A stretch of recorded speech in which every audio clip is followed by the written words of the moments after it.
Bonjour à tous et bienvenue dans les Minutes Marché de Generali Investments Europe. Comme chaque mois, nous sommes en compagnie de Marc Faber pour faire un point sur l'actualité des marchés financiers. Marc, bonjour. Bonjour Isor. Mais avant, je vous propose un bref retour sur ces dernières semaines.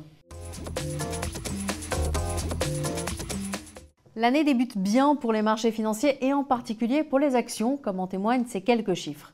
Et pourtant, il y aurait matière à s'inquiéter puisque les États-Unis viennent d'annoncer une baisse de leur croissance au quatrième trimestre. Mais les marchés ont, eux, décidé de l'ignorer pour l'instant, car si l'on exclut les dépenses publiques et les ajustements de stock, le PIB américain ressort en hausse.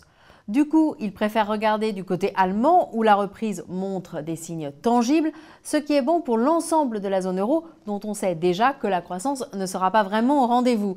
Reste cette guerre d'échange initiée par le Japon qui, lui, a décidé d'utiliser l'arme monétaire pour relancer sa croissance.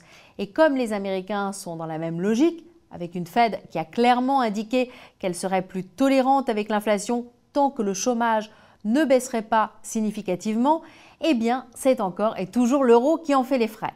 Alors, est-ce que cela peut casser la dynamique positive qu'on observe pour l'instant sur les marchés de la zone euro? Réponse tout de suite avec mon invité. Alors Marc, est-ce que la guerre d'échange peut casser le regain d'optimisme dans la zone euro? Alors c'est un peu tôt pour parler de guerre d'échange. Il est exact que l'euro a eu tendance à s'apprécier ces derniers jours, mais c'est encore, je dirais, tout à fait supportable. Et puis, est-ce que c'est si mauvais que cela de voir l'euro qui monte? J'en suis pas certain à ce stade. Pourquoi? Tout simplement parce qu'un euro qui monte veut dire des matières premières moins chères, et un euro qui monte pour le moment n'est pas réellement pénalisant pour une entreprise qui exporte.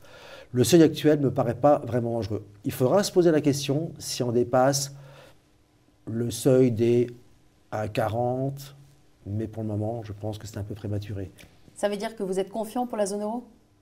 Alors, oui, confiance pour la zone euro. Alors, confiant de manière macroéconomique, c'est un peu plus délicat. On voit que la France a quelques soucis pour le moment, mais globalement, je ne pense pas que nous allons aller vers un territoire plus négatif que celui qu'on a vécu jusqu'à présent. Alors, comment ça se traduit dans votre allocation? Alors aujourd'hui, c'est vrai qu'on est un peu plus prudent.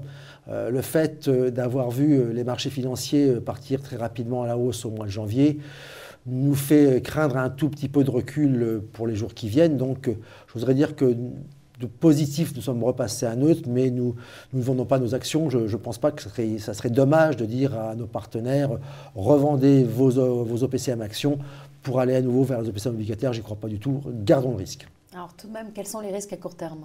Les risques à court terme, ils sont, à mon sens, de deux natures. La première nature, c'est vrai que les monnaies peuvent être un tout petit peu déstabilisants pour l'activité de la zone euro. Premier point. Deuxième point qui me paraît plus aigu, c'est la politique. En effet, si des événements politiques dans la zone euro venaient à nouveau à faire craindre qu'il pourrait y avoir de la déstabilisation, les investisseurs se retireraient. Et là, ça serait assez mauvais pour nos marchés financiers. Alors, pour résumer, vous restez positif pour le premier trimestre? Alors, pour résumer, on reste positif pour le premier trimestre à la condition qu'il n'y ait pas de soucis sur la zone euro en termes de crainte politique. Marc, merci. C'est moi qui vous remercie. Quant à vous, eh bien, je vous remercie aussi de votre attention et je vous donne rendez-vous le mois prochain.